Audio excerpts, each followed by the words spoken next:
Hey, Dr. C here with you. Let's talk about how to identify and manage hormone imbalances in women. So, quick overview about this. Let's talk about definitions. So, what is a hormonal imbalance in women? Well, these are disruptions in hormone levels, and hormones are vital for all facets of health and well-being. When they're not right, this can affect physical, mental, and emotional well-being. Some of the key hormones we think about here are going to be estrogen, progesterone, thyroid hormones, cortisol, and insulin.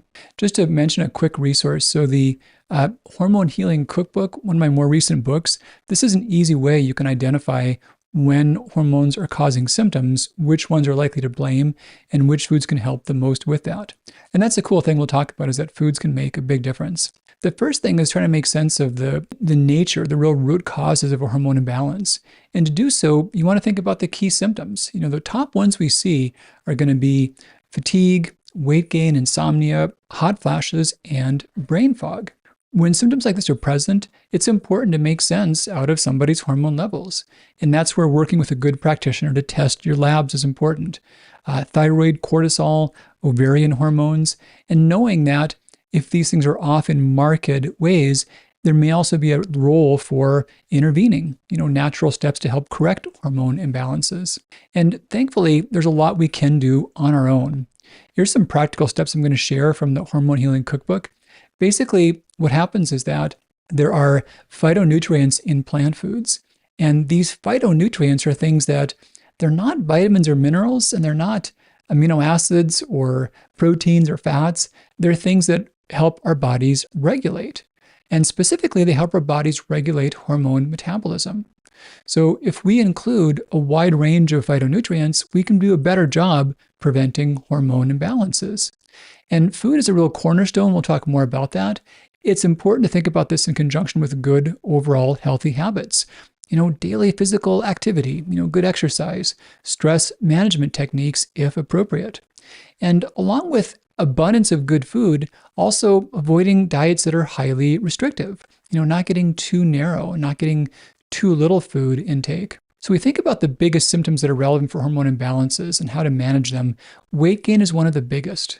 And weight gain is all about insulin resistance and then cortisol metabolism. When these hormones aren't right, the body has a greater tendency of storing fat in the center. And thankfully, a lot of foods make a big difference on this. One of my favorite recipes is spiced granola with cayenne. It doesn't take a lot, it doesn't have to be hot, but small amounts go a long ways towards helping metabolism and helping weight loss become easier. And then quercetin-rich foods. I've got a caramelized onion souffle in the cookbook. So onions are rich in quercetin, and they've been shown in human studies to target the buildup of visceral fat and also regulate appetite and make it easier to stay on a good regime. Fatigue is the next big one, and fatigue can be tied to thyroid problems, adrenal abnormalities, poor energy metabolism, or more. One of my favorite foods overall would be beets. There's a lot of good data that beets benefit nitric oxide production, and that's a big part of energy metabolism. And then we think about walnut oligopeptides found in walnuts. Pesto, I got a great recipe for a walnut basil pesto in the book. So these are rich in beta-glucans, and they support mitochondrial health and also decrease chronic inflammation in the body. So other big symptoms we think about, insomnia.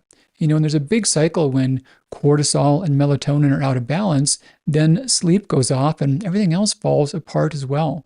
There's good evidence that black rice, the polyphenols in black rice, they benefit serotonin metabolism in ways that can improve sleep. And then pistachios and cherries, they go a long ways towards helping melatonin become produced and responded to more effectively. There's some great recipes that combine these together as well in the cookbook. And then hot flashes. So these are often one of the most central symptoms thought about as a hormone imbalance. And what's happening here is these are driven by big fluctuations in estrogen. And they're not just a nuisance, they disrupt sleep, they hurt the brain, and if they're really bad, they actually raise cardiovascular risks. One of my favorite recipes here is a lemony cabbage soup. So yeah, good amounts of cabbage, cruciferous vegetables help quite a bit, and soy products. There's good evidence that for most, soy can diminish menopausal symptoms pretty dramatically. And soy is safe for thyroid health as well. Good evidence about that.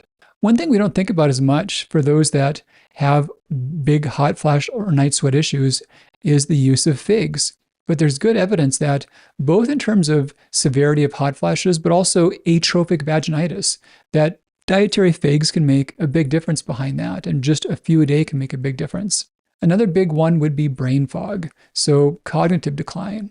Yeah, this is big, and when hormones are not steady, the brain doesn't work as well. Mood gets affected, memory gets thrown off, and that can, in turn, also disrupt cortisol metabolism. Some of my favorite remedies here include rosemary and basil.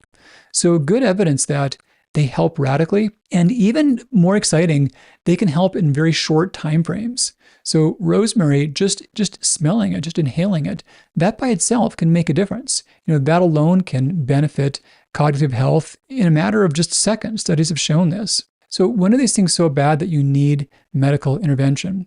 Well, it can happen. So if there's symptoms that are severe, if they don't respond to lifestyle changes, it can be worth making sure that these are truly just from hormone imbalance and they're not from other medical problems. But do know that most of these symptoms are things that they can change.